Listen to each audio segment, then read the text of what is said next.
Welcome, in front of me is a Doogee mix, and today I'll show you how to format the SD card. So to get started, we want to open up settings and then navigate down into storage.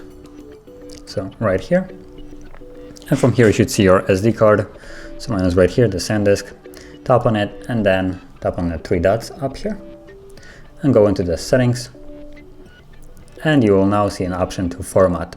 So tap on format, you get a message that will remove everything on the card. So tap on erase and format and wait for the process to finish.